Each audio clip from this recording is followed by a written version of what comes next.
Hello guys, kaya ka nandito kasi napapaisip ka na gusto mong magtayo ng mini sari-sari store sa inyong bahay, or baka meron ka ng mini sari-sari store at gusto mo pa itong mapalago or mas marami kang maging customers. Tama? Kung tama ako guys, I highly suggest na panoodin nyo ito ng mabuti mula umpisa hanggang dulo kasi ituturo ko ano ba yung mga technique and strategies na pwede nyo matutunan para po mas lumago ang inyong negosyo na sari-sari store, or baka ito yung way para maging mas mayaman kayo guys sa pagnenegosyo mula sa sari-sari store. At kung gusto niyo rin po magkaroon ng blessing guys, ay panoodin niyo po ito ng mabuti at mag-comment ka sa comment section ano nga ba yung nakuha mo or natutunan mo mula po sa ating video na ito. Unang-una sa lahat, sa pagtatayo ng negosyo na sari-sari store ay dapat meron ka ng puhunan. Ayun po yung unang-una sa lahat. Kailangan natin makonsider, dapat meron tayong puhunan. Kasi kung wala tayong puhunan, paano tayo mag-uumpisa ng ating negosyo? Pero kung wala ka pang puhunan ngayon, walang problema guys. Tapusin mo ang video na to para may matutunan ka. So, pag meron ka ng puhunan, magkaroon tayo ng business plan. Ano nga ba itong business plan na ito guys? Ito yung mga plano natin na ilalagay natin sa ating negosyo na sari-sari store. So, unang-una sa lahat sa business plan natin guys, know your target market. So, ano pong ibig sabihin yan guys? Halimbawa, ang bahay mo or yung magiging tindahan mo or pwesto ng sari-sari store mo guys ay malapit sa mga schools, mapa-high school man yan, elementary or college, sila yung primary market mo. So, sa sari-sari store mo guys, ang pwedeng maging paninda mo dyan ay papel, ballpen, or ibig sabihin guys ay school supplies. Or pwede rin maging pagkain guys kasi merienda po or pagkain po ng mga estudyante na pwedeng mga affordable sa mga estudyante. Halimbawa, buy one take one na milk tea, buy one take one na burger, mga lugaw. Kung ano lang po yung mga kaya or abot kaya talaga ng mga estudyante dahil wala naman silang ganong kalaking pera pa. Pero depende yan guys kung anong schools yung target market mo. Kunwari, sa mga nasa middle class to upper class na schools ka, edi pwede kang magtaas ng presyo or magkaroon ka ng mas quality na paninda. So, pangalawa naman guys sa ating business plan, alamin mo yung problema nila o yung pangangailangan nila. Halimbawa, sa lugar nyo guys, ay wala pang nagtitinda ng bigas. So, pupunta pa yung mga kapitbahay mo sa malayo, sa talipapa, sa palengke, kailangan pa nilang mag-tricycle, kailangan pa nilang maglakad ng 15 minutes para lang magkaroon ng bigas. So, kung magtatayo ka ng tindahan na merong bigas, itlog, mga isda, karne, frozen goods, di na nila kailangan pumunta sa malayo para bumili ng kanilang pangangailangan, sa'yo na sila bibili. Pangatlo naman guys, alamin mo yung mga slow item and fast-moving items. Ano ibig sabihin nito? Alamin mo yung mga mabebenta na items at yung hindi naman mabebenta. Halimbawa, meron kang dalawang panindang toothpaste, no? Alamin mo ano ba yung mabenta dito.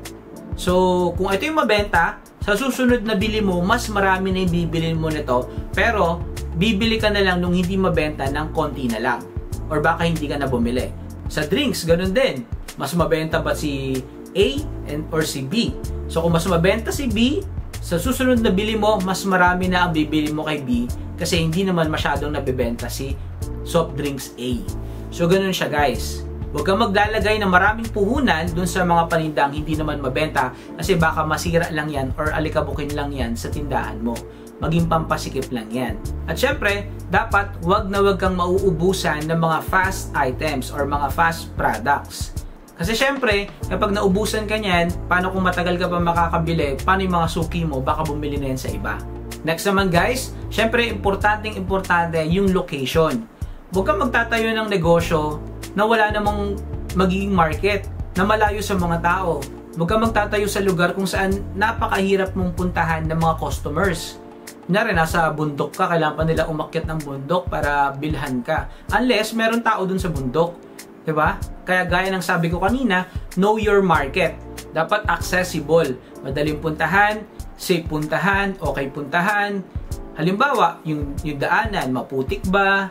Masikip ba?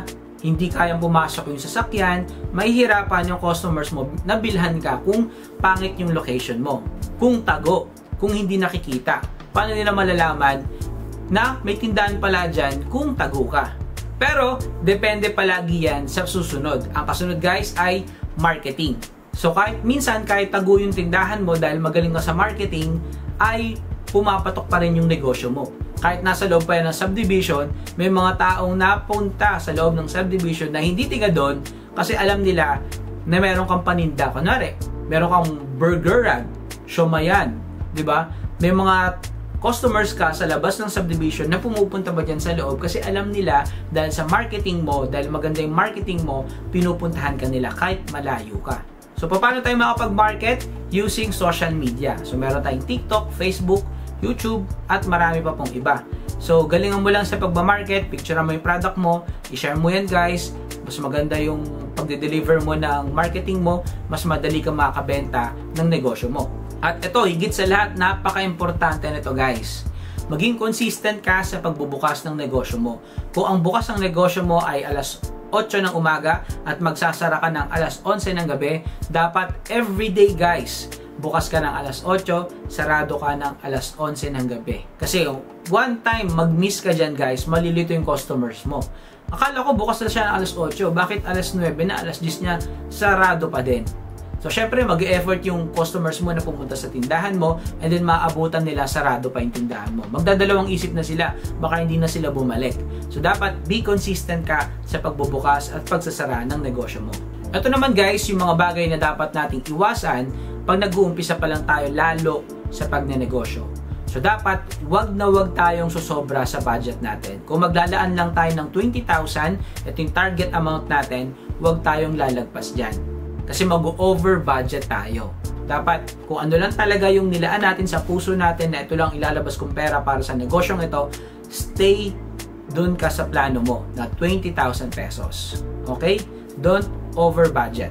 Pangalawa, na wag mong gagawin sa negosyo mo yung pagsamahin yung personal na pera mo at yung interest or tubo ng negosyo mo. Wag mo silang pagsasamahin. Paghihiwalayin mo yan. Bakit? Dahil sa pangatlo, dapat yung kinikita ng negosyo mo, pinapaikot mo guys. Huwag mong gagastusin. Kasi halimbawa, ang negosyo mo ngayon ay kumita ng 10,000 pesos, kumuha ka lang ng kakonti dyan para sa personal mong pangangailangan. Kung doon ka talaga kumukuha ng pangangailangan nyo, maliit lang guys. And then yung porsyento na kinita niyan, paikutin mo pa. So paikutin mo ng paikutin hanggang sa lumago yung negosyo mo.